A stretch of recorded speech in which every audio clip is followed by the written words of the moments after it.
다이어트 해야 하는데 좀 간단한 방법 없을까? 1522-6648 1522-6648 혹은 비타샵을 검색해주세요. 엄마! 가글 했는데 입에서 뭐가 나왔어! 그거 올리덴탈 체크가글이라 그런겨. 지금 쓰고 있는 가글 사용 후 확인해 보셨나요? 무색소, 무알콜, 무계면 활성제의 올리덴탈 체크가글은 쉽게 나온 입안의 이물질을 눈으로 확인할 수 있습니다. 딴지마켓에서 판매 중입니다. 한글도 남보다 빨리 깨치고 참 똑똑했는데 갈수록 실력이 뒤처지는 것 같아 걱정이에요. 혹시 초등학교 교과서 본 적 있어요? 어려운 어휘가 너무 많아요. 학교에서는 어휘 개념을 하나하나 설명해 줄 시간이 정말 부족하잖아요. 그럼 어떡하죠? 내 아이의 어휘만큼은 내가 책임져야죠. 어휘 공부의 정성. 초등어휘 3천, 초등어휘 5천. 검색창에 초등어휘 3천을 쳐보세요. 자려고 누웠는데 저스툰 지루한 지하철에 저스툰 자려고 누웠는데 지루한 지하철에 클래스가 다른 재미 저스툰 클래스가 다른 재미 저스툰 웹툰 웹소설은 저스툰. 클래스가 다른 재미 저스툰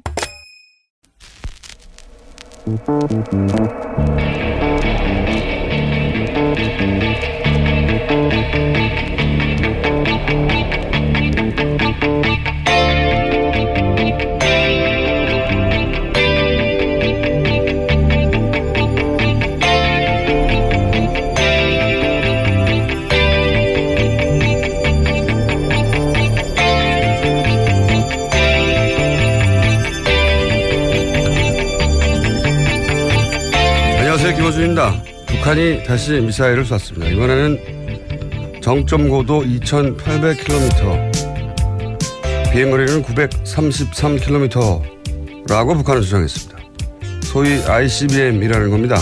일본 방위성은 군사적 위협은 매우 커졌으나 ICBM인지 결론 내지 못했습니다. 러시아 국방부는 미사일 공격 경보 시스템이 북한 미사일을 추적했고 533km 고도의 비행거리는 510km로 ICBM이 아니라고 발표했습니다. 미 태평양 사령부는 ICBM이 아니라 중거리 미사일이고 북미 항공 우주사령부는 미국 본토에 위협이 되지 않는다고 발표했습니다. 사실 ICBM 기술은 새로운 게 아닙니다. 북한이 인공위성을 쏘아올린 순간부터 그 개발은 시간 문제였죠. 이번 미사일이 설사 ICBM이 아닌 것으로 판명이 나더라도 머지않아 이 기술을 보유하게 될 겁니다. 그러니까 정말 중요한 건 이게 ICBM이 맞냐 아니냐가 아니야. ICBM이 설사 맞다 한들 미 본토까지 날아갈 수 있는 게 맞다 한들 그럼 북한이 다음날 미국에 핵을 쏩니까? 그럼 그날이 북한 지구상에서 사라지는 날이 되는 거 아닙니까? 북한 전체 핵 보유량이 미군 핵 잠수함 한 대가 보유한 양에도 미치지 못하는 상황입니다. 그러니까 어제 사건은 군사적 의미보다는 전략적 외교적 차원에서 바라보고 해석해야 될 사건이죠. 그런데 어제 우리 언론은 ICBM 맞는 것 같다며 이제 미 본토 타격이 가능하다는 수많은 기사를 쏟아냈습니다만 정작 이런 전략적 외교적 분석 기사는 거의 없었습니다. 저는 북한 미사일도 걱정이지만 이런 언론 환경도 그만큼 걱정됩니다. 김호준 생각이었습니다.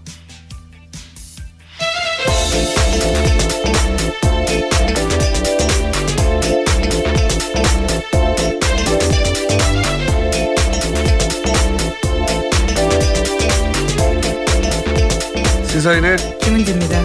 제가 오늘 오프닝을 하다 보니 오늘 정신 오락가락 하는 게 제가 느껴지는군요. 힘내십시오. 컨디션이 아주. 예. 자, 첫 뉴스는 ICBM 되겠죠? 네, 북한이 어제 오후 3시 반 대륙간 탄도미사일 그러니까 ICBM으로 추정되는 화성 14형 시험 발사에 성공했다고 발표했습니다. 북한은 시험 발사한 이 미사일의 고도는 2,800km가 넘고 비행거리는 930km라고 주장하고 있습니다. 이게 원래 인공위성과 기본 기술이 같기 때문에 물론 뭐 대기권에 재진입하는 기술, 뭐 핵탄두의 소형함 이런 기술적 과제가 남아있긴 하지만 그러니까 이게 벌써 2012년 아닙니까? 북한이 인공위성을 쏘아올렸다고 처음에 주장했던 게. 예. 그리고 사실 ICBM 기술이라는 게 이게 미국, 러시아가 50년대 말에 개발한 거예요. 60년 전 기술입니다, 사실. 예. 뭐 새롭거나 깜짝 놀랄 기술이 아니라는 거죠. 그리고 사실은 미국이 우리의 그 미사일 사거리 제한, 미사일 개발 사거리 제한을 하지 않았다면 우리도 진작에 가졌을 기술인 거죠. 예. 이런 의미겠죠. 우리 차지를 보장해라. 네, 또 7월 4일이 미국 독립기념일이었거든요. 그러니까요. 예. 지금 하는 방식으로 우리를 굴복시킬 수는 없다. 예. 대등한 협상 상대로 인정하라. 뭐 이런 정도의 메시지가 될 것 같고, 이게 이제 군사적으로는 사실 북한이 이걸 가진다고 하더라도, 예, 미국 잠수함, 핵잠수함 한 대에 실린 핵무기가 북한 전체 보유량보다 많아요. 예. 그 게임이 안 되는 것보다 잘 대등한 관계는 상징적인 거죠. 실제로는 게임이 안 되는 상징적인 건데, 상징적인 거라는 건 이제 전략적인 외교적인 선언인 거죠. 우리도 이런 거 있으니까 이제 막 무시하지 말고 대등하게 우리를 상대하라고, 그런 선언인 셈인데, 예, 오히려 굉장히 냉정하고 차가운 분석이 필요한 때라고 저는 봅니다. 예. 자, 그래서 그런 얘기를 좀 들어보고 싶었는데 그런 얘기가 없어서 저희 조만간 그런 분석을 하는 시간을 저희가 좀 마련해 볼까 합니다. 앞으로. 자, 다음 뉴스는요. 문재인 대통령이 G20 정상회의 참석을 위해서 오늘 독일 순방길에 오릅니다. 우리 시간으로 내일 저녁 한반도 평화 구축과 통일을 주제로 연설할 계획이고요. 또 중국과 일본, 러시아 정상과 양자회담 있습니다. 게다가 한미일 3국 정상 만참도 잇따라 예정돼 있습니다. 그렇군요. 제가 아까 오프닝을 보통 메모로 써놓고 하는데 오늘은 오프닝을 다 못 썼어요. 여차저차해서. 나중에 한번 들어봐야겠습니다. 앞뒤 말이 되는지. 뜬금없이 고백을 또 이렇게 하십니까? 아니, 이 ICBM에 대해서 오프닝에서 했어야 할 말을 지금 좀 전에 했거든요. 그래서 내가 그 말을 했나 안 했나 생각이 안 들어. 비슷한 취지 이야기를 하신 걸로 비슷한 취지 이야기. 예. 네. 대충 퉁으로 알아들어 주십시오. 자, G20 또 해외 나가시네요. 예. 네, 4박 6일 일정이고요. 거의 곧바로이죠. 한국에는 언제 있습니까? 근데 제가 알기로는 여기, 그러니까 독일 연설, 그 독일 한 재단에서 그 연설을 할 것으로 예정돼 있어요. 거기 시진핑 주석도 독일 방문했을 때 연설했던 재단이죠. 아마도 거기서 이제 뭐 과거 베를린 선언처럼 어떤 일종의 대북 독트린 같은 거 발표할 예정이었던 것으로 알고 있는데 문구가 일부 수정되겠네요. 아무래도 지금 환경이 변하다 보니까요. 영향을 받을 것으로 보입니다. 네. 근데 기본적으로 저는 이 ICBM 가지고 이제 굉장히 크게 어제 하루 종일 보도가 됐는데 그럴 일은 아니라고 봅니다. 네.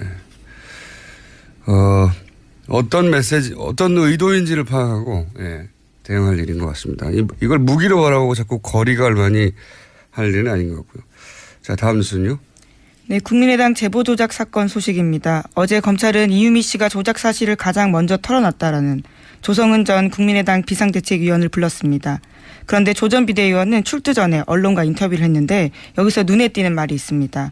조 전 비대위원에 따르면 이유미 씨가 이준석 전 최고위원이 선거는 이기면 되는 것이다. 그러니까 선거는 이기면 게임 끝이다 라면서 자료를 독촉했다라고 합니다. 관련 증거를 다 갖고 있다고 주장도 했는데요. 이에 따라 사태가 심각하다고 본 조 전 비대위원이 검찰에 적극 서명하라고 이유미 씨에게 충고하기도 했다고 합니다. 이 전후 대화가 없이 이제 이 문구만 나와서,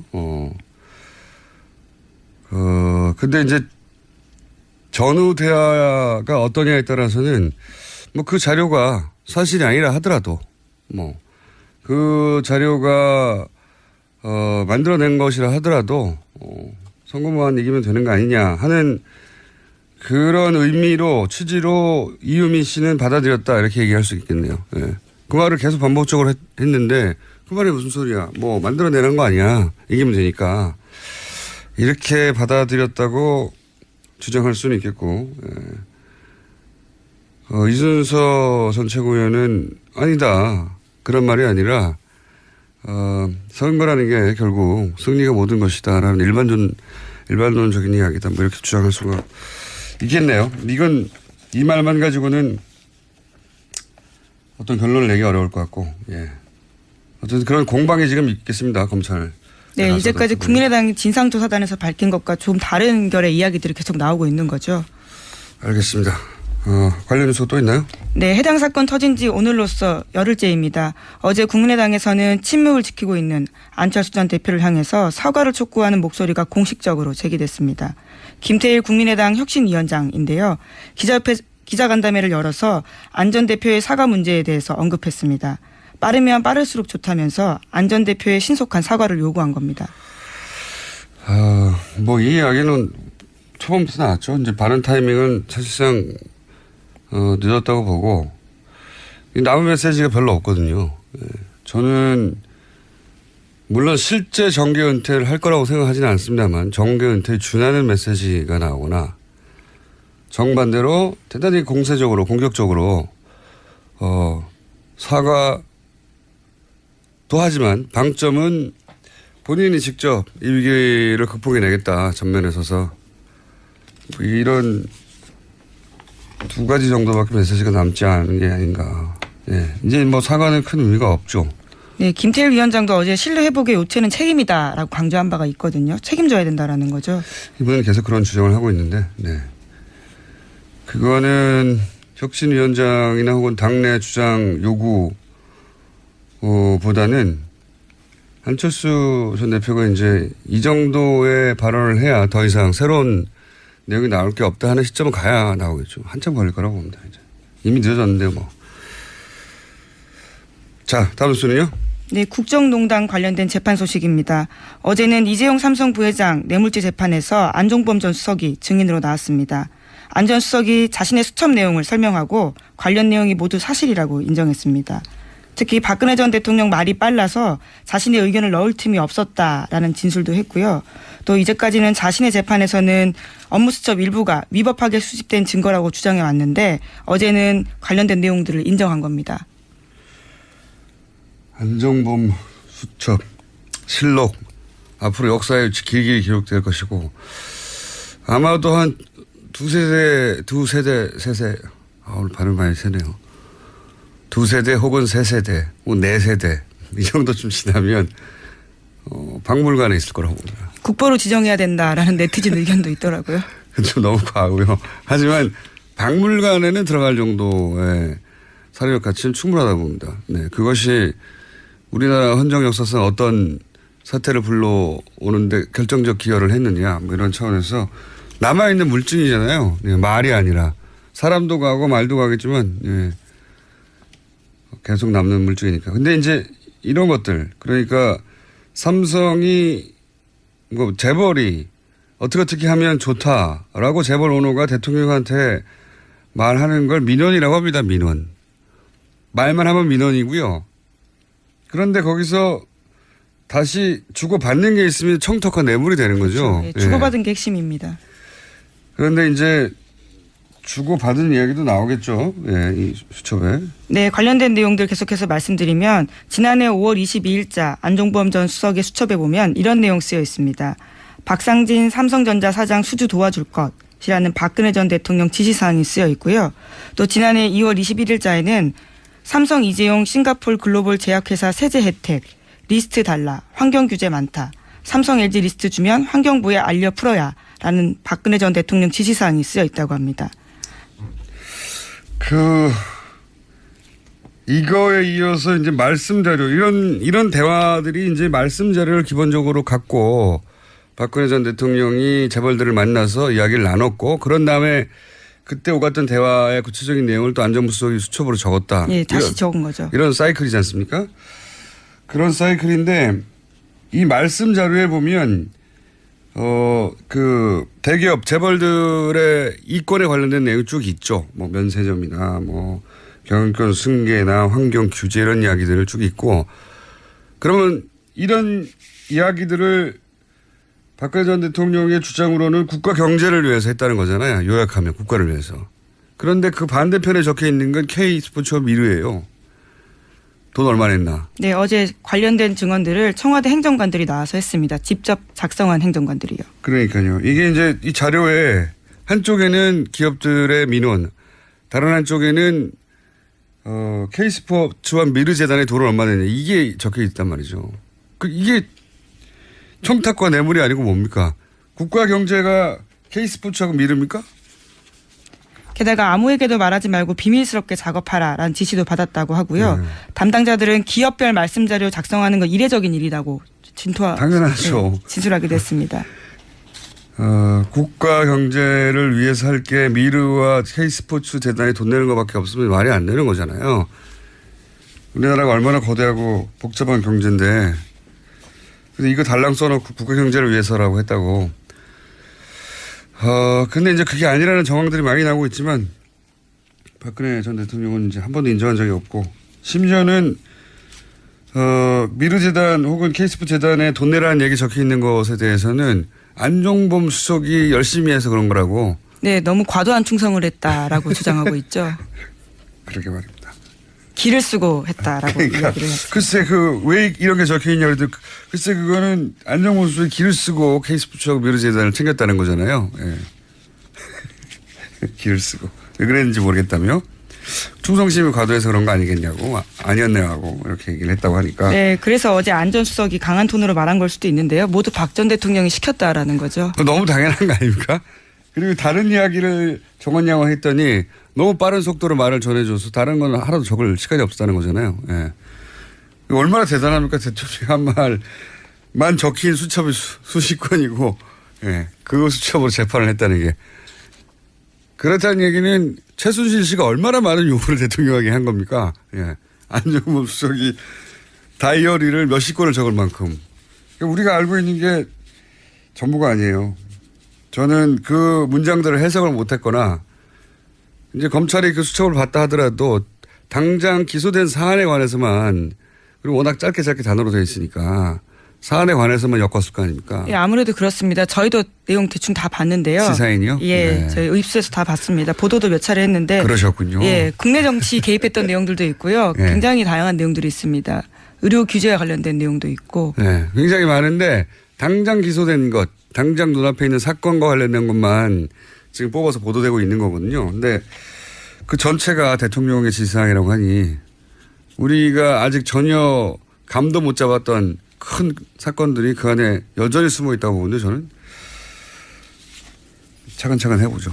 예. 자, 다음 순요. 네, 어제 홍준표 자유한국당 대표가 발목 잡는 식의 투쟁은 하지 말아야 한다라고 밝혔습니다. 그러니까 여야 갈등 현안에 무조건 반대만 해서는 안 된다라는 취지의 이야기를 한 건데요. 하지만 같은 날 소속 의원들은 문재인 대통령의 김상곤 사회부총리 임명에 반발해서 추경 및 정부조직법 심사를 거부하기로 했습니다.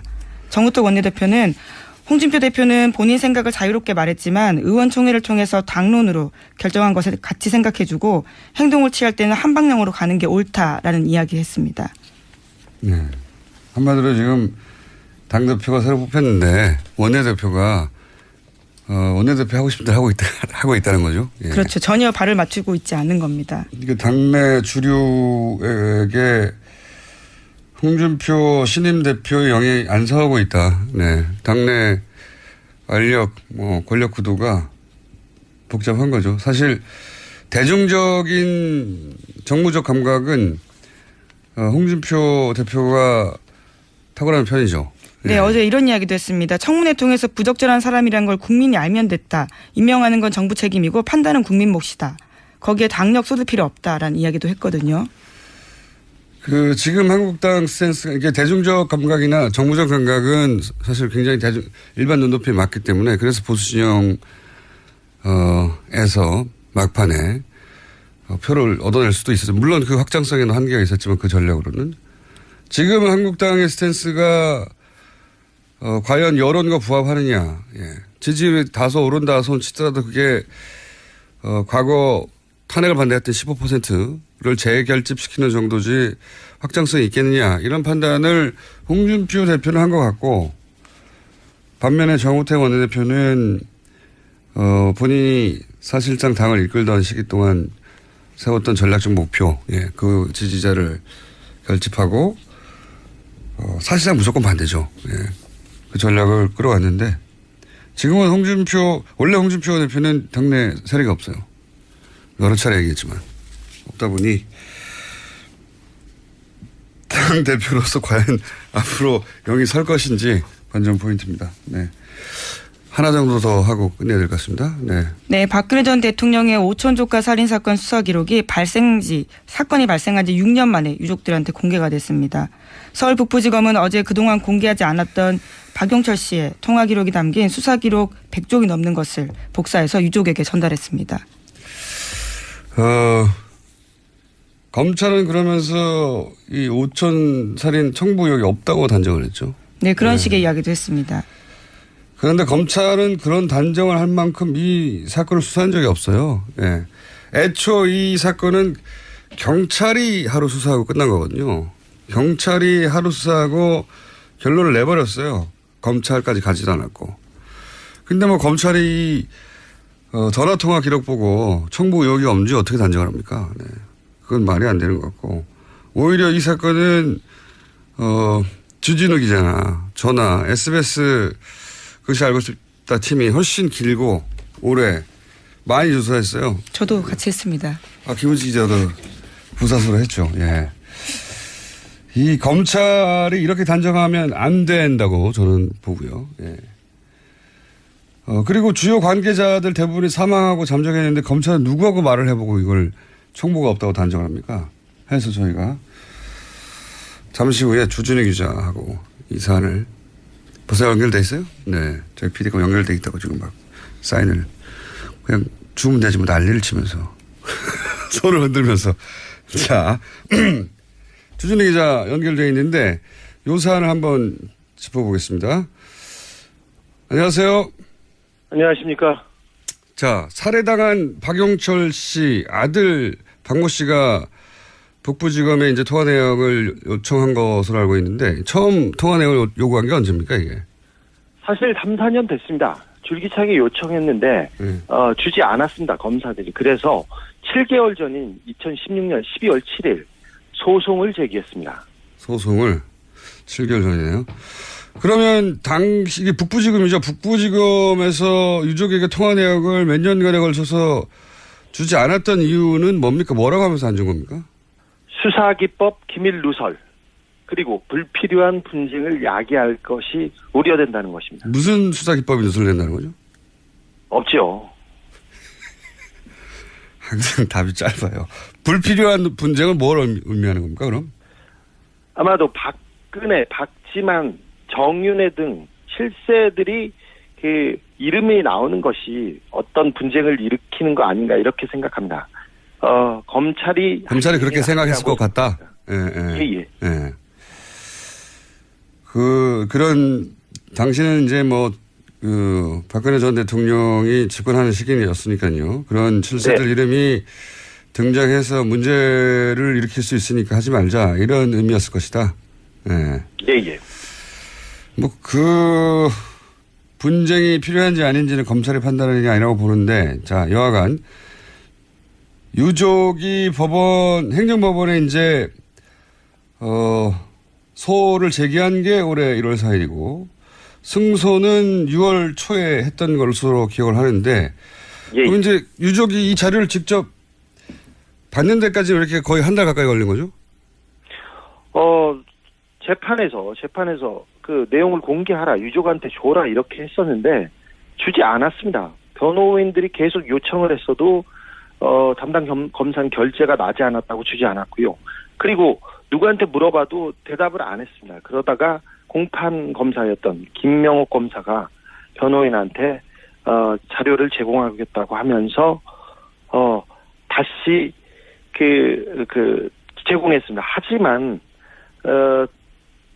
자료가 다 지워진 채로 전달됐습니다. 그래서 지금 변호인들과 가족은 소송을 다시 해야 되는 거 아닌가 지금 그렇게 고민하고 있습니다. 어떤 자료가 지워진 채로 제공이 됐어요? 어떤 부분? 전화번호 통화 내역을 달라고 했는데 통화 내역 전화번호에 그 뒷자리가 다 지워져 있었고요. 이름도 다 지워져 있고요. 주소도 다 지워졌습니다. 이런 내용은 줄 필요도 없고요. 사실 왜 이렇게 가려했는지 이해할 수 없습니다. 그러니까 지금 통화 내역을 공개하라고 했는데. 예, 통화 내역을 다 지우고 줬습니다. 네, 꼭 필요한 통화한 사람의 이름, 그리고 통화 상대방의 뒷번호, 그리고 그 주소를 지운 채 줬다고요? 예. 네. 그럼 이건 공개한 게 아니잖아요, 이게. 네, 그렇습니다. 그래서 다시 그걸 지우지 않은 버전을 달라고 공개를 소를 제기할지도 모른다, 다시 한번. 그런 거고요. 네. 근데 이게 이제 개인정보보호법상 보호 대상이 되는 게 맞나? 일부의 개인정보를 삭제하고 줬다고 하는데? 그렇지 않습니다. 그렇지 않습니다. 그리고 가족이 사실 확인을 위해서 달라고 했기 때문에, 네, 이런 건 개인정보 보호하고는 조금 거리가 멀고요. 그냥 가려서 줬어요. 자기네 멋대로. 지금껏 그랬습니다. 제가 알기로는 이제 박영철 씨가 직접 통화한 사람들이고 그랬다는 건 박영철 씨에게 전화번호를 줬다는 거거든요, 그 사람들이. 그렇기 때문에. 그리고 그 살인 사건 관련자들입니다. 지원 사람들이 특히나. 예. 네. 그러니까 박영철 씨에게 전화번호를 줬다는 것은 이미 개인정보보호법 대상이 아니다. 이렇게 법적으로 봐야 되는 걸로 아는데. 자, 그러면은 이 공개된 자료, 중요한 정보들은 지워진 채로 왔다고 하긴 하는데, 이제, 그 중에 안 지워진 부분을 통해서 확인할 수 있는 부분은 없습니까? 예를 들어서 경찰 수사 기록과 박영철 씨의 마지막 행적이 일치한다, 안 한다라든지 이런 내용은 확인할 수 있는 부분인가요? 지워진 것만으로는 사건 관계를 지금 확인하기는 어려운데요. 사고 당일날 밤에 10시 36분에 통화한 내역이 있습니다. 그런데 이 내역 하나만 보더라도 박용철 씨가 마지막 있었던 행적과는 거리가 멉니다. 그러니 그 단초 하나만 가지고도 경찰 수사, 검찰 수사가 얼마나 부실했는지 말할 수 있습니다. 경찰은 신사동의 어느 술집을 거쳐서 신당동의 어느 술집을 거쳐서 박용철 씨가 갔다고 얘기했는데 신사동의 술집에 박용철 씨가 가지 않았던 게 이 통화 내역으로도 확인이 됩니다. 그리고 제가 취재해 본 결과 박용철 씨가 마지막 갔던 술집에 대해서는 존재하지 않는 술집이었어요. 그렇죠. 가지 않은 게 아니라 아예 술집 자체가 없었었죠. 네. 네, 그렇습니다. 그래서 얼마나 부실했는지 검찰이 왜 수사를 안 하고 덮으려고 했는지 통화 내역조차 수사를 안 했는지 그런 의구심이 더 커집니다. 그렇죠. 이 내용을 보면 통화 내역도 수사를 안 했고 당시 CCTV도 확보를 안 했고 모든 사건이 나면 요즘은 CCTV 통화 내역부터 확보하는데 그게 제 1순위입니다. 네, 그 두 가지가 없었어요. 네. 그리고 지금 이야기하고 있는 이제 마지막 술집 그 시점 그 술집 갔다 가는 술집은 경찰 수사 기록에는 있는데 나중에 보니까 아예 없었고 그리고 그 술집에 갔다고 주장했던 분은 라면을 먹다가 사망했죠. 네. 그렇습니다. 자, 한두 가지만 더 여쭤보겠습니다. 이 정도 마무리하려고 하다가 생각해 보니까 혹시 이제 지금 몇 년째 계속 후속 취재를 하고 있는데 최근에 이 사건과 직접 혹은 간접 관계 있는 인물 중에 보도된 사건 말고 또 다른 사건이 혹시 있는 게 있습니까? 아까 라면 먹다 죽은 분이 있었지 않습니까? 네. 그리고 또 이 살인사건의 오촌살인사건의 핵심 당사자가 지난해 심장마비로 갑자기 사망했습니다. 박지만 씨의 수행비서 또는 그렇습니다. 그분이 갑자기 사망했죠. 박지만 씨의 비서실장 이 오촌살인 사건의 가장 핵심 인물이라고 할 수 있죠. 인물로 꼽히는 정용희 씨라는 사람이 최근에 지난달에 자살 미수 사건이 있었습니다. 자살 미수. 동해안에 실종 신고가 돼서 동해안에서 차를 찾았는데 자살 미수 사건으로 경찰까지 출동했는데 이게 조금 석연치 않습니다. 주변에는 유서를 써놓고 갔어요. 그런데 유서를 수차례 남기고 왔고 유서를 쓰긴 했는데 자기는 죽을 뜻이 없다는 얘기를 여러 군데 하고 갔습니다. 그러니까 나는 죽지 않겠다 그러면서 유서를 쓰고 사라졌는데 조금 이 문제도 굉장히 좀 미스테리합니다. 지금 생명에 지장은 없는데 정 씨는 지금 자취를 감춘 상태입니다. 굉장히 이상한 사건이에요. 그러니까 본인은 자살하지 않는다고 주변에 계속 말해왔는데 요약하면 네. 그런데 자살 미수가 있었던 날 그때 남긴 내용을 보니까 자기는 자살할 생각이 없으니까 자살을 막아달라고 하는 내용이었고 네. 그리고 그렇게 자살을 안 한다고 했는데 자살하려고 하던 상태로 발견이 됐고 그때 남긴 문서는 나는 자살할 생각이 없다는 내용이었네요. 아니요. 유서는 그 마지막 유서는 나는 죽습니다 이렇게 했는데 그 전까지도 계속해서 유서를 썼고요. 그리고 주변 지인 그리고 가족들한테는 나는 절대 죽지는 않을 거야. 나는 절대 죽지는 않을 거야. 계속 얘기를 하고 다녔습니다. 그러니 약간 미심쩍은 행동을 계속 해왔던 거는 사실입니다. 최근 몇 달 동안. 그러니까 이제 소위 본인이 주변에는 자기는 안 죽는다 절대 자살 안 한다라고 말을 하고 자살 미수 사건이 있긴 했으나 이게 혹시 자살 당할까 봐 하는 게 아니라 무서워서 두려워서 이런 이해하지 못하는 일들을 한 것이 아닌가 뭐 이렇게 해석될 수 있는 소지가 있다는 거네요. 네. 수사 관계자도 자살 시도가 아니라 자살 당할 것 같은 시도였다고 그렇게 얘기를 합니다. 또 무서운 일이 또 벌어지는군. 정경훈 씨는 그러면 지금 후속 취재가 됩니까? 네. 지금 병원에서 나와서 어디에 잠적해 있는데요. 어느 절 주변을 이렇게 전전하고 있다고 하는데 사실 정용희 씨가 조금 두려움에 떤 지가 좀 몇 달 됐어요. 이분은 박지만 씨한테 버림을 받았고 정윤혜 씨는 친척형입니다. 친척한테 버림을 당해서 지난해부터 계속해서 조금 자기가 신변의 위협을 받고 있다는 얘기를 하고 다녔었습니다. 그래서 지금 쫓고 있습니다. 그런데 지금은 자취를 감춘 상태입니다. 네. 참고로 정용희 씨는 신동욱 씨 주장에 의하면 사망한 박용철 씨에게 중국에 가서 신동욱 씨를 해치우라고 하는 박지만 씨의 지시를 전달한 당사자입니다. 네, 직접 오도한 사람입니다. 네, 물론 신동욱 씨의 주장입니다. 정용희 씨는 부인하고 있고요.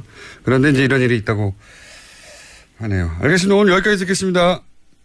감사합니다. 네, 시사인의 주진우 기자였는데 항상 주진우 기자하고 인터뷰를 하면 이상해요.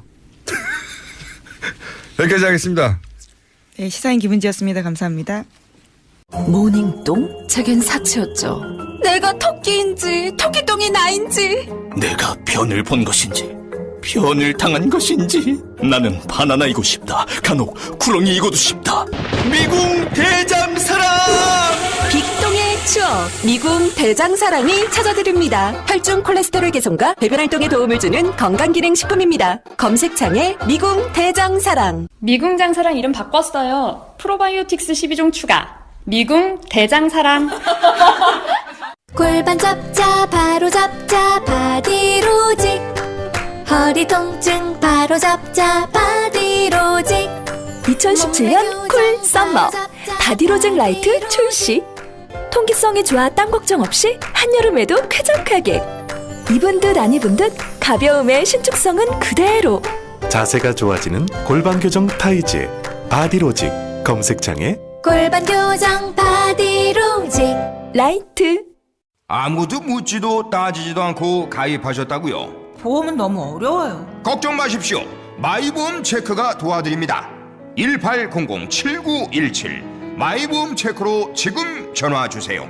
1800-7917 이미 가입한 보험이나 신규 보험도 가장 좋은 조건을 체크해서 찾아드립니다. 인터넷 한글 주소 마이보험.com 또는 카카오톡에서 아이디 검색 마이보험을 친구 추가하여 상담하실 수 있습니다.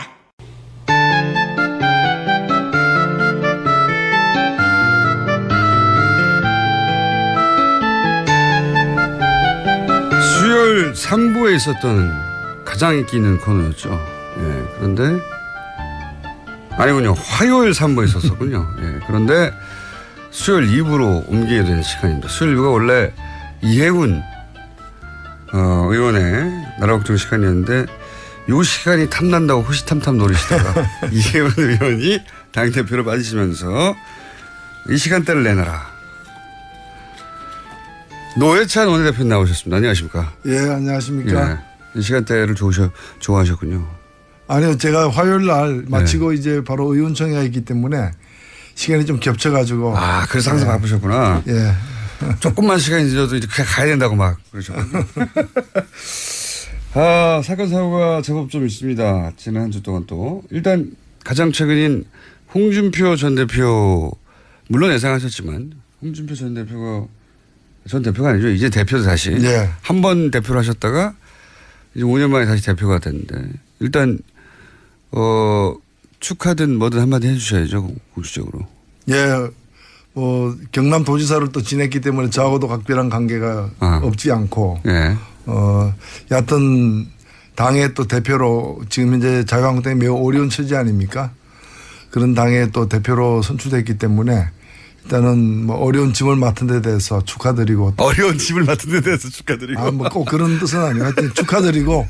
네. 또 잘 헤쳐나가시길 또 기대합니다. 알겠습니다. 근데 지금 홍준표 대표의 영이 잘 안 쓰는 것 같아요.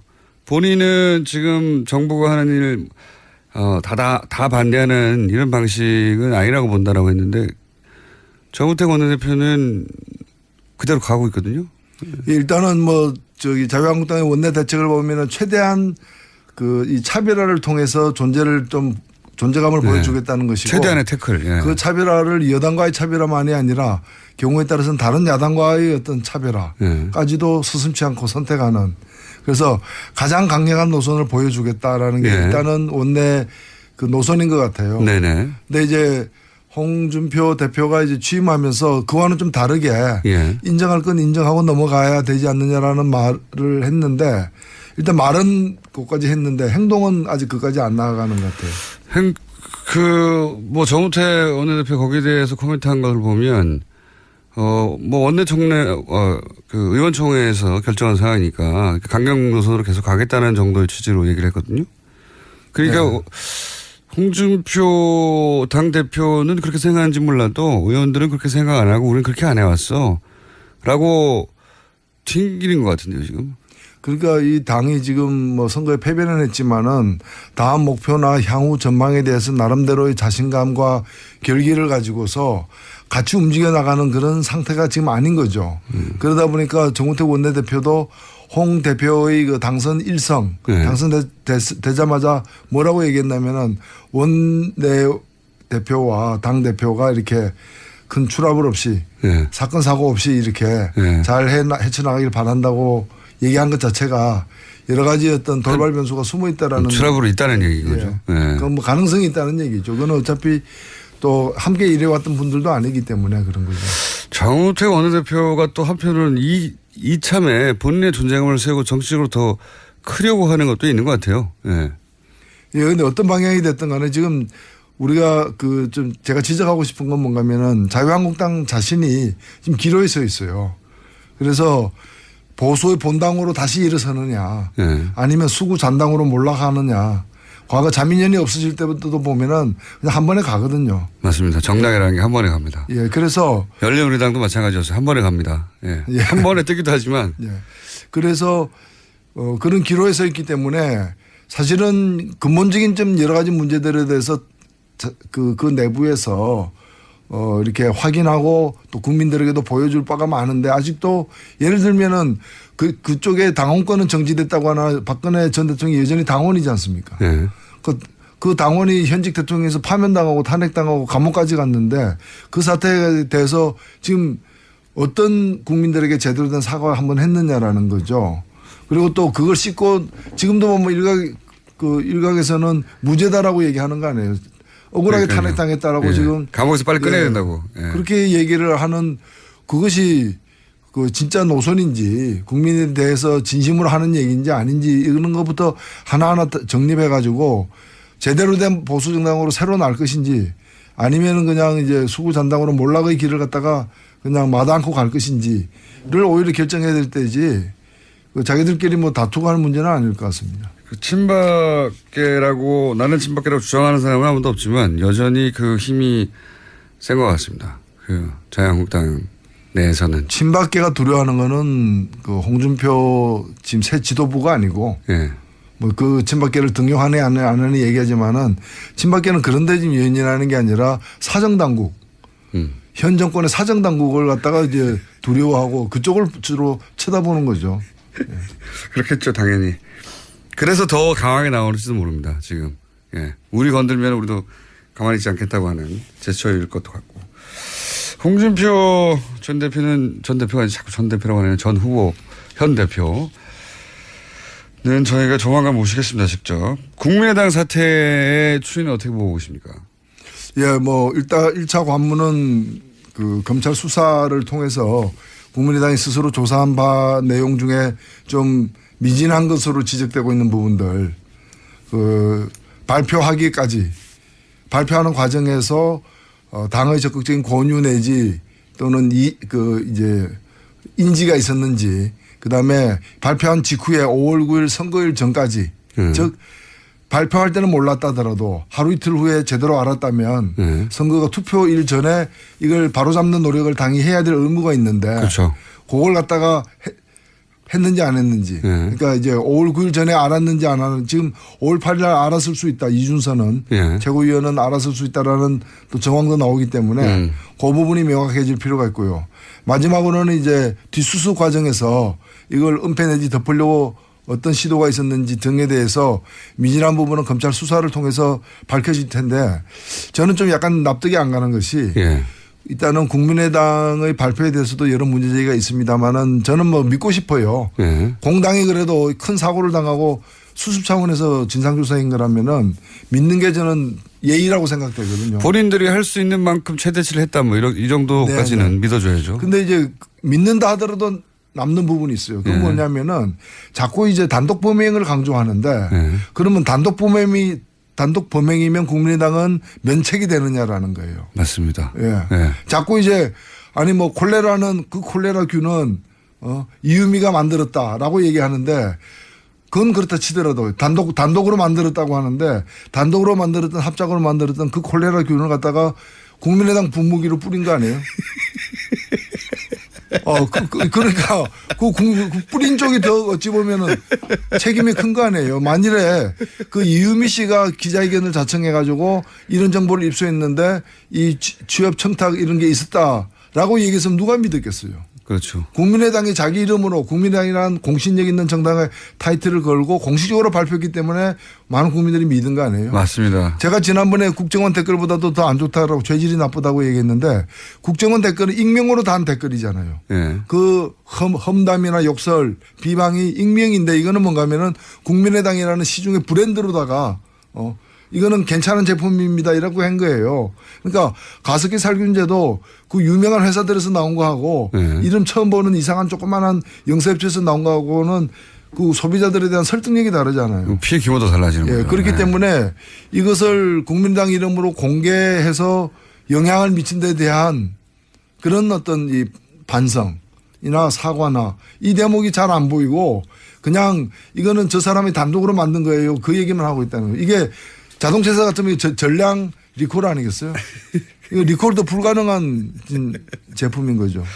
저는 또 한 가지 이 국민의당이 대단히 잘못했다고 생각하는 워딩이 뭐냐면 국민의당이 본인들이 속았다 이런 식으로 워딩을 했지 않습니까? 이유미 씨가 자신들을 속였다.